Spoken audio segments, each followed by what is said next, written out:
When a child gets bullied, as a parent, we often think, how can we stop this? What activity is out there to help my child from being bullied? This week, we're going to talk about, is there an activity that's best to make your child bully-proof? We'll get into it after I hit this music.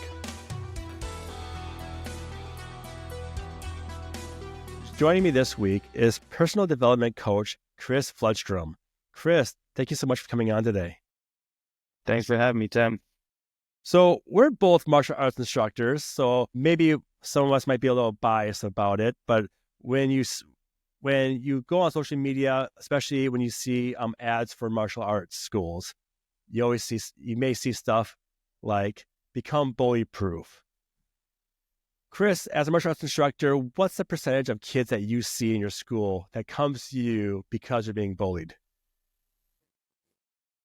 I mean, I haven't sat down and fully calculated the metrics, but I would say comfortably, around 30% is kind of what gets the conversation started.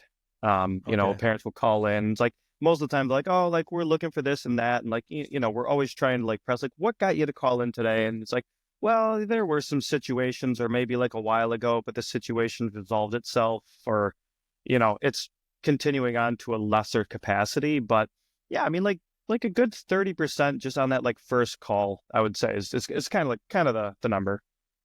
Yeah, as a school owner myself, my percentage of kids coming in there being bullied, it's got to be around maybe 10 to 20%. It's not a lot. It's not the biggest reason why they're joining martial arts, but yet martial arts schools push that, it seems like, to become bully-proof. Because, I think one of it is because of the self-defense aspect of it. But is martial arts the answer to helping your child become bully-proof? Are there other programs you think that will do just as well? I know we're both talking kind of about our businesses. We all want to say, yes, karate is the best for bullying, but is it really? Is it really? What's your thoughts on that, Chris? So, you're asking the right question, right? Is martial arts the best thing for bullying? And the answer is no, because there's no best thing, right? Bullying is a matrix of things that's going on, right? It's a complication between a child's self-esteem. It's a complication for their physical capacity for violence and to deter a threat. It has a lot to do with social factors and being exiled. It has to do with their overall resilience. Everything is playing together in a whole different way. And when we're talking about martial arts and its ability to deal with bullying from a self-defense level, I have kids who are, I get kids who are 2 years old, 3 years old, 4 years old. Do I trust them to appropriately utilize a strike against another person? Do I trust their judgment that much? It's can we always say that yes, martial arts is the answer? No, 100% with full integrity, we cannot tell a parent that we are the absolute answer, because there's so many other factors. What I will say is that we're pretty darn close to addressing a majority of the issues that are going to pop up. And I can say in full integrity that we help. We can help in many different ways. And we have to also know their situation to know how we can help. So part of our job is asking the right questions and saying what can I do to best serve you in my role as a martial arts instructor, in my role as a coach for your child. And so I think that's kind of where it starts. Are we the answer? Absolutely not. But I think we're a very fundamental piece of the puzzle. And not just us. I think what sets us aside is our ability to integrate the use of self-defense in these scenarios. That's kind of where we stand out. But there's a lot of nuance that we have to put in there to make sure that we're doing that appropriately.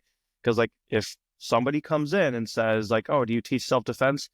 Yeah, but I don't know who your kid is. I don't know if your kid's going to use it the right way.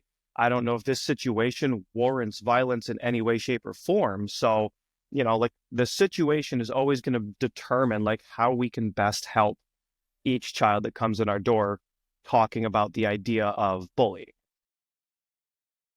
Especially for a child who is being bullied, going into a group class could be scary for them as well. Especially they don't have confidence. So they're going to be shy. They don't want to do it. they see a group of kids and all they can think about is there's a group of kids at school that pick on me. It can be scary. So what you're saying is martial arts is not the best out there. It's not the best. It helps, but it's not the best out there. So the goal today is going to kind of decide, is there a best activity for your kid? And my thought on this, when I was thinking about this topic a while ago, and I think it comes down to your child and their confidence. What are they going to feel more confident at? Do you agree with me, Chris, on that one? I mean, yes. And, like I don't, I can never know exactly like who your audience is listening to this. Some of it might be other martial arts school owners that are interested in like what's being said. Some of it could be parents who are like, hey, like my kid is having an issue with bullying and I'm looking for resources everywhere. But I think like at very, very first, I mean, like, let's try to reframe this conversation, like using Maslow's hierarchy of needs, right? Like, what's the first thing? You have your physiological safety, your needs are met, you can eat, you can drink, and you feel overall like comfortable in your environment. We can't help that, right? What's next? The idea of safety, of being safe. And then following that is social inclusion. Following that is self-esteem. So like, where are we going to be able to help? What's going to be able to help that the absolute most? And I think the best thing, if you were to really ask me my opinion on this, is the best activity for bullying is the activity that you're doing with your kid at home, is spending time at home, because like that is initially, that should be their most comfortable place. Like that is home base. So if you're a parent and you're doing activities, it doesn't matter if it's soccer. It doesn't matter if you're helping them with martial arts. It does, like, if you're spending genuine quality time, you're giving them that kind of space to be comfortable, to, to be who they are, and like to start to develop their sense of self. Like that has to happen at home, because if that isn't the case, then they're developing their sense of self outside of there, and you have no control over what goes on there. Yeah. So like, if you're doing things with your child, if you're providing a safe home space, that is the best activity, like hands down, bar none. Because I mean, I'm sure you've experienced this too. Like you've had kids make tremendous progress. They had an amazing class, and the parent kind of like snaps them off to the side, like, you weren't paying attention perfectly. Like, we boosted their self-esteem, and then all of a sudden, like the person that they probably look up to the most just like smacked it back down, right? And so it's so difficult to say like what activity is best. Like you take soccer, a parent can ruin a kid's great feeling in soccer. Like they shoot a goal, they celebrate, and the parents are like, stop showboating, right? Like they're excited, they're happy, and now all of a sudden, like, oh, bring it back in. I never want to like throw things, your kid's getting bullied because of your parenting style. Probably not. Again, it's a wide matrix of things, but I think let's start there. Let's start with like your kid being comfortable at home and like you supporting your child in whatever they are doing. And I think that's going to have the absolute most effect when it comes to bullying overall. Yeah, I think it's a great start, because one, as a parent, we can boost their confidence in certain sports as well too. Say we're playing soccer, we can teach them how to kick a soccer ball. And if you don't know how to kick a soccer ball, if you don't know how to teach how to kick a soccer ball, you can just YouTube it, because just everything's on YouTube, and teach your kid from there. So it's a great idea to help boost your kid's confidence. The next part of that though is getting them into a social group. So now so you got your confidence built up, which is great. Your kids feel comfortable with you. I get younger kids in my school. They're good with their parents. They come out to the mats and they're all like, they freeze up. They hug their parents' legs. They don't want to go because they feel safe with their parents. So now, how do we as a parent try to transition them from, doing an activity at home to going into a sport where they're probably going to start experiencing rejection? They're going to experience kids teasing. What's your advice as a personal development coach to get our kids prepared to face that? Because that's going to happen. That's just part of life. We just need kids to understand it and give kids the tools on how to combat that. So what's your advice to move on to that next step to get into that group setting? So if we're moving on to the next step, if they're having issues with larger groups, if they're having trouble, making friends, I mean, I think it is kind of like introducing it as we go. Now, some kids, you bring them for their first day and they're scared, they're really nervous, they're holding on to mom and dad's and next class, they're fine, right? Sometimes that's not the case. Like always encourage parents, like feel bad. This isn't like a bad thing. It's just something else that we're going to want to work through. And honestly, because of the results of not dealing with this issue now, I encourage you, come back tomorrow. The same thing could very well happen. Come back the next day. The same thing could very well happen. But if we're not making any progress, then I think, starting to do more incremental steps leading up to that. So do the one-on-one play dates. I'm in the moms groups in my neighborhood. And I see those posts all the time, hey, my kid is just really struggling socially. Any moms want to get together for a one-on-one? I mean, I think that's a great idea. That's a really good first step. How'd you get into a moms group? We have a moms group in Mankato, and I try to join it, but because I'm a dad, it's no dads allowed. So how did you get into a moms group? So, I don't certain groups have different rules. Everyone has their different culture. But they will allow businesses that benefit their kids. Gotcha. So yeah, So I'm in Mundelein Moms. So are you in it as your business? This is kind of more from my information now. So do I go in as kiddo karate? Personally. Okay. Yeah, I'm in it personally. But every post that I do in there is usually on behalf of Action Martial Arts. People are hey, anyone know a martial arts program or a summer camp program? And other moms that go to my place will tag me, but I'm yes, I am acting on behalf of Action Martial Arts. This is what we do. We are a good place. Reach out if you would like to. I love it. So going back to what we were talking about, scheduling play dates, that's a wonderful idea. Because I'm sure, now I forgot to ask you, do you have kids yourself? Yeah, I have one daughter. So, okay, Go ahead. Have you ever scheduled a play date before online? So play date online? No, we already have a core group of friends. So but we'll do play dates with them. So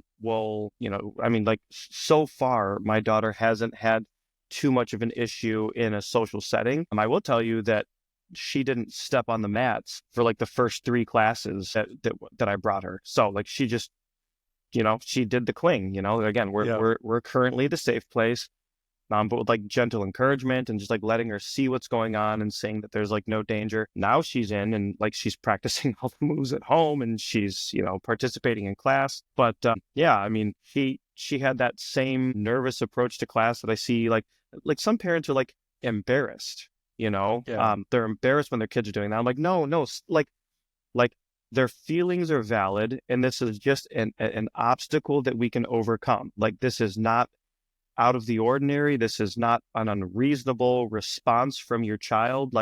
It's okay. They can be nervous. They should be nervous. One of the responsibilities of being a child is exploring, but safely exploring. They need to get out there as it is comfortable. And I think that's okay. So many parents oh, my kid's really weird socially, throw them in a group of kids. Maybe that will work. Maybe that experience will be traumatizing. It's hey, I went in that group of kids and it was awful, whatever they say as in their child voice, but yep, it's exactly what I thought. Being in that group of kids made me feel terrible. Therefore, I would like to avoid that completely. And so it's we do need to understand things from the perspective of the kids. We have our wants and needs and our expectations of them.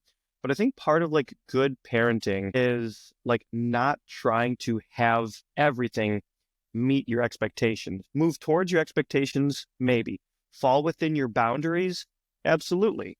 But there's the needs and the wants of the kid on the other side of that we should try to balance. We can't give in to every one of their whims, but we balance that with what we want and expect from them, until they can start moving towards those decisions, those actions themselves. I'm going to back up. I like what you're saying. And I also like how you talked about there's really not the best activity out there to make your child bully proof? Because you're right, it does start at home. As a parent, spend quality time with your kids, build your kids' confidence up, give them the tools to succeed outside of the home, which is great. Now, Chris, I'm really curious, what are your thoughts about activities that promote that, well, blatantly just become bully proof, have your child become bully proof? I mean, it sounds like from what I'm getting from you, it may help, but it sounds like to help your child become bully proof, it starts with at home.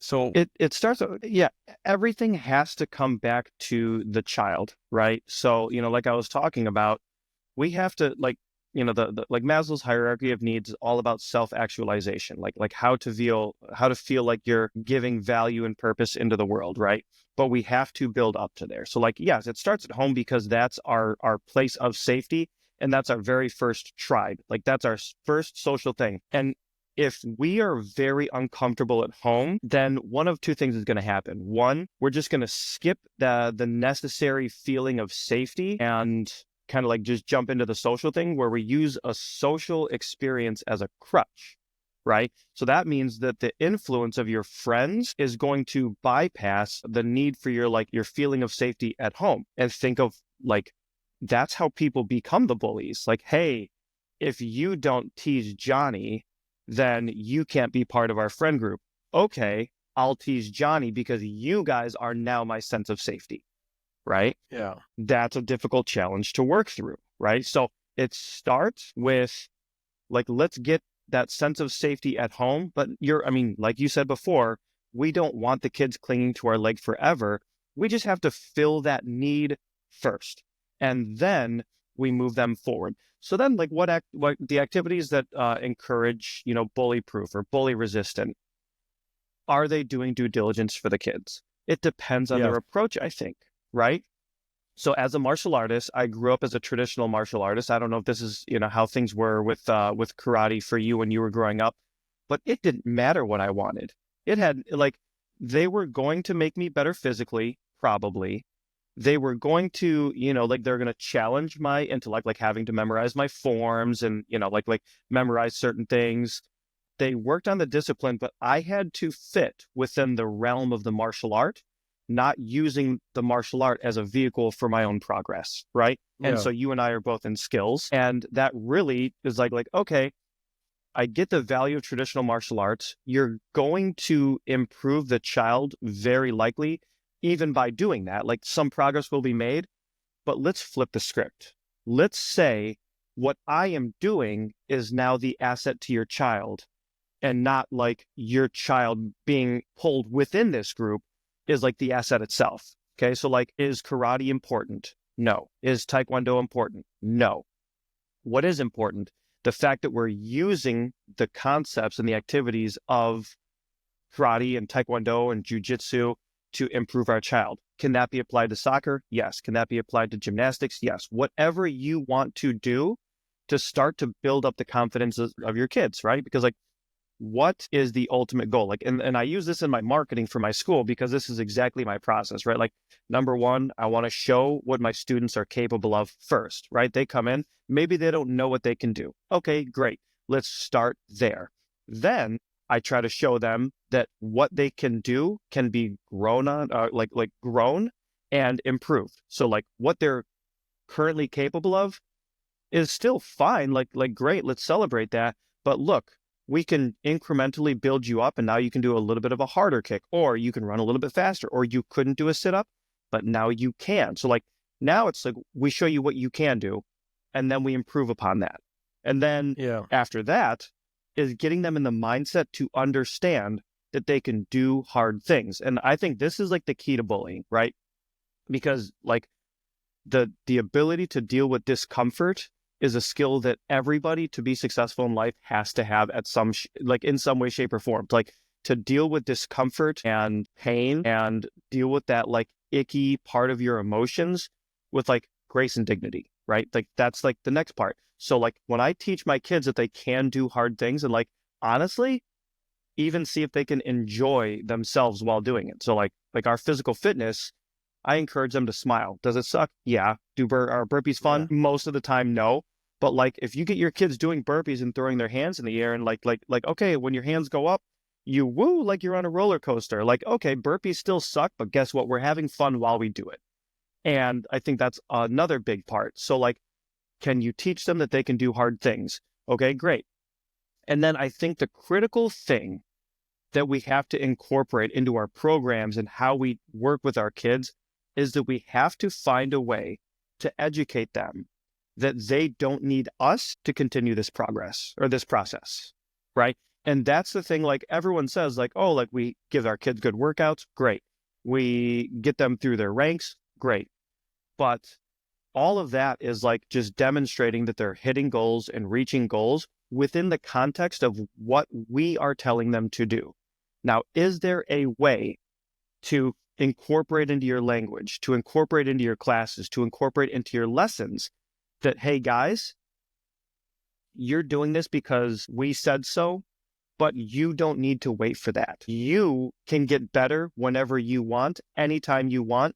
It's just the decision that you make. And guess what? Just like those burpees were uncomfortable, you can still find a way to enjoy the process of just getting better, right? Learning the form was boring, but you know what? You did it. Here's your belt. And this process can be enjoyable. You don't need me to tell you what to do next in order to make progress. This is what you do. So like, yes, with our guidance, that's where we started. Chris, but I think go ahead. You make me think that martial arts does sound better. Here's why. Here's my tidbit why. When I was in junior high school and going into ninth grade, well, first of all, I started martial arts, Taekwondo, at 1994. So I was going right into ninth grade. When you compete in sports, so I was in baseball and I did golf. You either could do it or you couldn't do it. And there was no in between in those sports. So if you couldn't bat, you couldn't, run fast, catch fast. You know what the coach does to you as a player? You sit. You go sit on the bench, and maybe they'll use you. That was my experience with baseball. And golf, you just didn't compete because I was perfect at slicing balls. I could slice a golf ball better than anybody. Did the coach spend time with me to get me better? No, they don't got time for that because there's a public school. They're looking for the best people. This is their team. And what martial arts does, though, we will give your child those small goals, and there is no time limit to complete those goals. Well, there is if you want to get a belt. Most kids want to stay with their friends. So if you join with Johnny, you don't want Johnny to get 2 levels past you. I mean, that's just kind of like that. That's your extrinsic motivation to do better. Yeah, he's not passing me. So kids kind of work off each other to get better. But with martial arts, as a white belt, we all start the same. We all learn the same stuff. We all learn the front kicks. We all learn the stances and so forth. That's one thing martial arts does do that I don't see in other sports. Could other sports still replicate what martial arts do to set those small goals and maybe help those kids like me when I was in ninth grade? Okay, Tim sucks at hitting the ball. What can I do to help him to hit the ball? Could other sports replicate what martial arts schools are doing?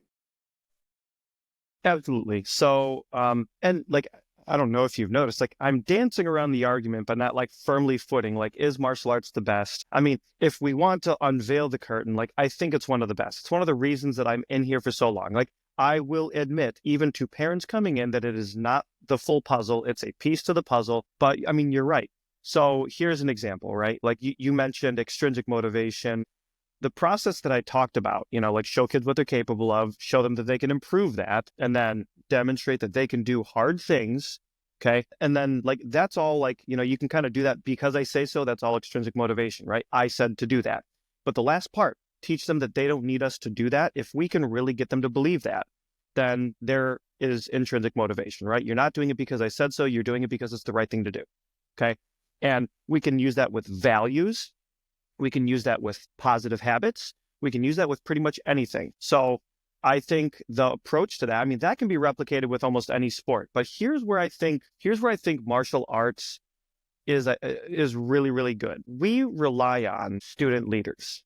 Okay, like we'll often get laughed at. It's like, oh, you have a 7 or 8 year old black belt, as if that's a bad thing. Okay, like now listen, if you just get paid to give someone a black belt and really they don't meet any of the criteria, it's just like they kind of showed up, they kind of like, if we didn't challenge them along the way, then I think that is a demerit to us and the establishment that we run. But if we challenge the student, like the black belt has nothing to do with your ability to fight. And I say that all the time because you get out of martial arts what you need to get out of it. And I think that's a flexibility not offered in other sports, because when you're in soccer, you're part of a team. And if you can't cohesively go into part of the team with a particular skill set, then if they're being nice, they'll play you anyways. And I'm going to be honest, that's where some of the bullying can happen. So Jimmy's in right now. They're going to score on us now. Like, and that's your own teammate, right? So like the coach is doing the right intentional move by letting you play anyways. But when it comes down to like being part of a team, like unless you can very clearly get the kids to believe in the ethos of, hey, this is our team and we let them play no matter what. It doesn't matter if we win or lose.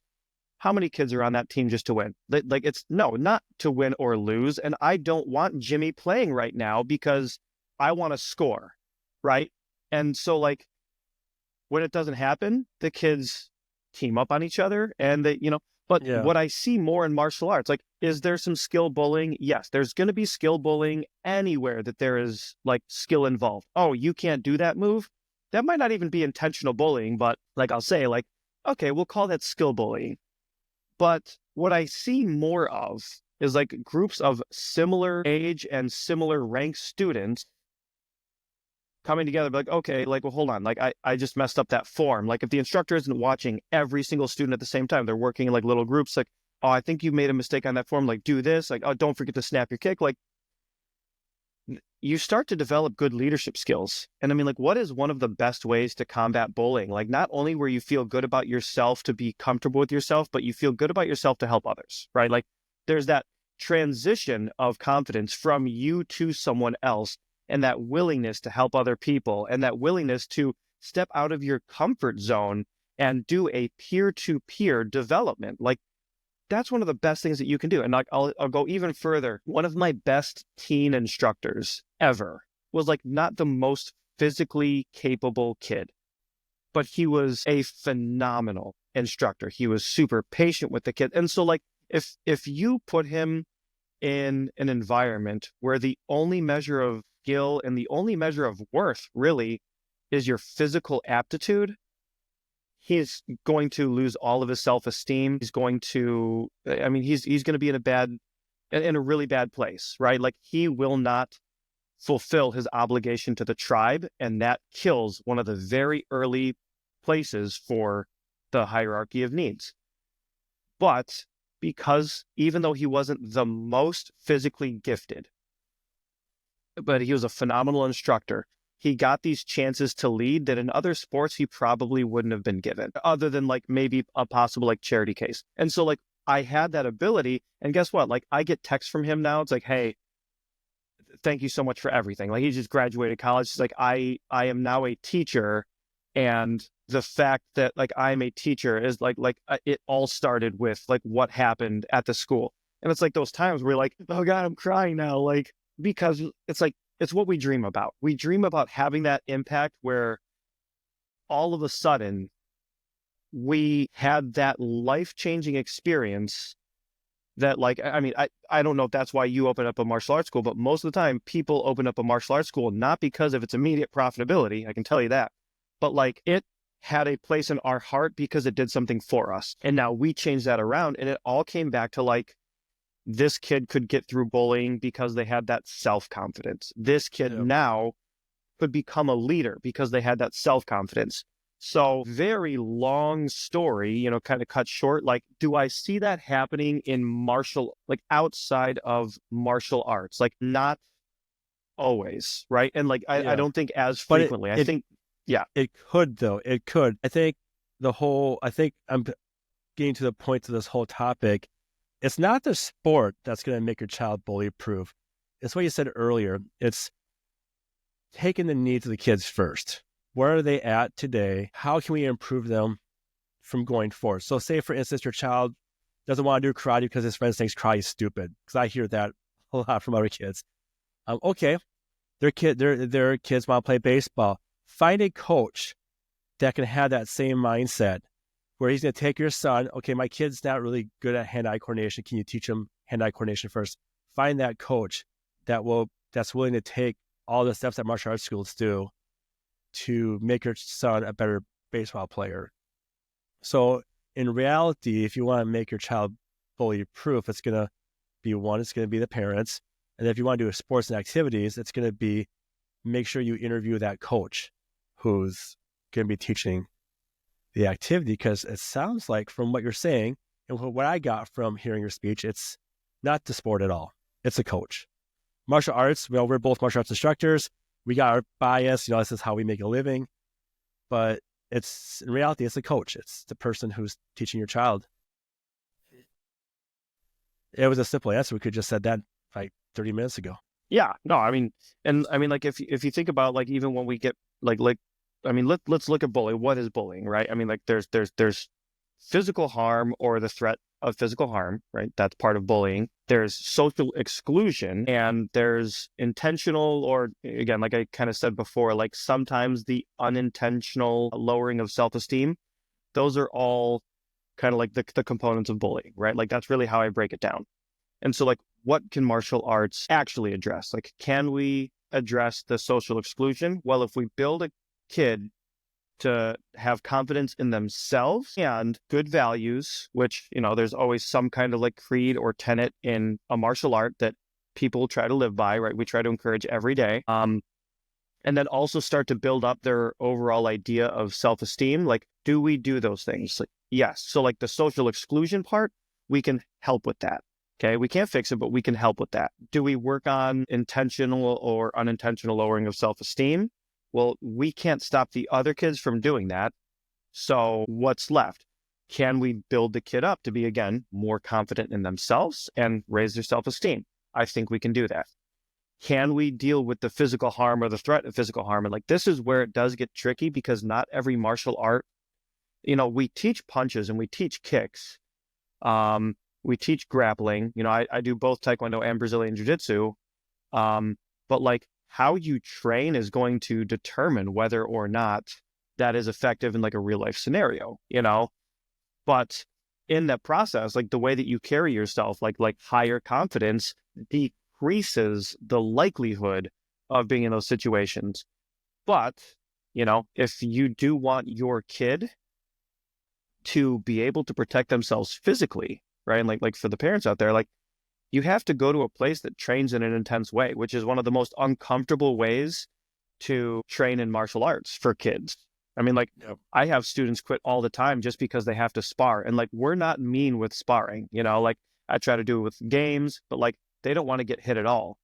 And if they're so afraid to get hit that they won't even do sparring, like with pads on, it's going to be really challenging to let them walk out of there with the confidence that they can now protect themselves in a self-defense scenario.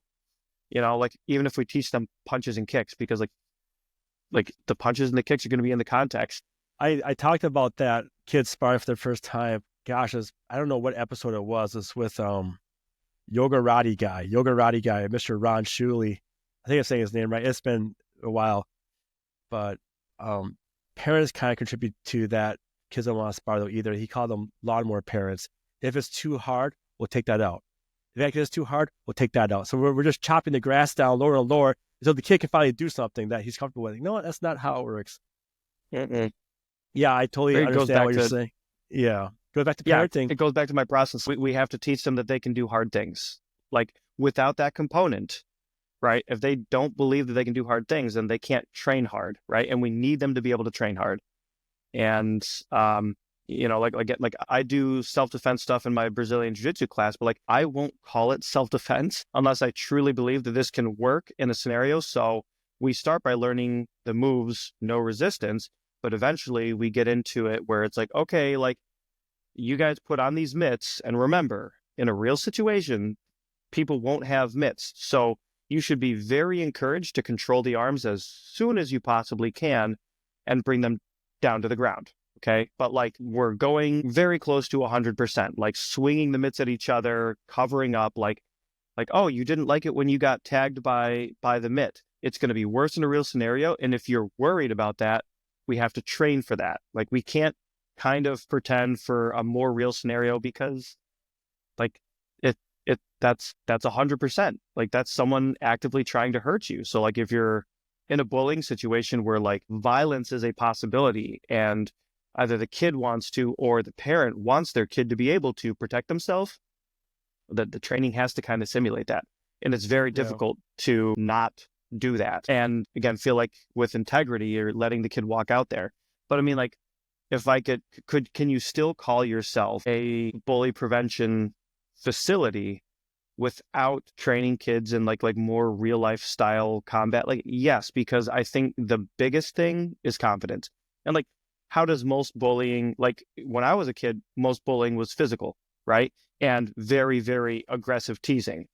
Now we still have the aggressive teasing for sure. There's still threats of violence, but I think the biggest form is like the digital and internet bullying. And that's always going to come back to like your position in the tribe, right? So can we get your sense of self-worth to be outside of what other people think of you? And, you know, this is once again, like I love the skills training that we've had, but like just talking about the concept of emotional intelligence, like social emotional intelligence, and how that should be something that is part of our curriculum and like how we teach our students. Yeah. Chris, I love it. I think we answered this, my main question pretty well. Is there an activity? Could be anything. Find the right coach. Take your time. Play with your kids at home. Build their confidence up. And you're right. If you're looking to get your child bully-proof in a physical form, you're right. Then that training is going to be, it's going to be pretty physical because it's got to match the expectations that you have. You're 100% right. Chris, if people want to learn more about you, about your programs, you are a personal development coach, where can they find you? So I have a YouTube channel that I recently started. It's called The Growth Guarantee. You can also find me at Chris Flodstrom. It's ChrisFlodstrom. I'm sure you'll put the name somewhere, so I probably didn't need to spell it. If you're watching the screen on YouTube, it went right across the screen. Well, actually, I only put your YouTube channel across the stream. So across the screen. I'm having trouble talking today. So yeah. It's fine. We all... All right, let's go ahead, Chris. Keep going with how can we find you? Yeah, I mean, I also have like a personal a personal Facebook page. It's just Chris Flodstrom. I think the image that you've used to say, this is our guest today, it's the same image there. So, but yeah, I mean, I have a Facebook that you can find me on. I've got the YouTube channel, and I'm going to be posting like a lot of content on this. Most of my content is in regards to personal development and getting people to elevate their lives. And part of that is your relationship with your children and, your relationship with your family. So this also starts to tie back into there. I think it's so important that you have a strong relationship with your kids if you have kids. And yeah. Chris, I love it. I think you're a great personal development coach. I love the fact that you weren't fully biased about our own profession of martial arts, but you gave a really good perspective and you made me realize it's really not the activity. It is the parent and it's the person working with your kids. I mean, perfect, buddy. Way to go. All right, Chris. Well, thank you so much for coming on my podcast today. Of course. Thanks for having me.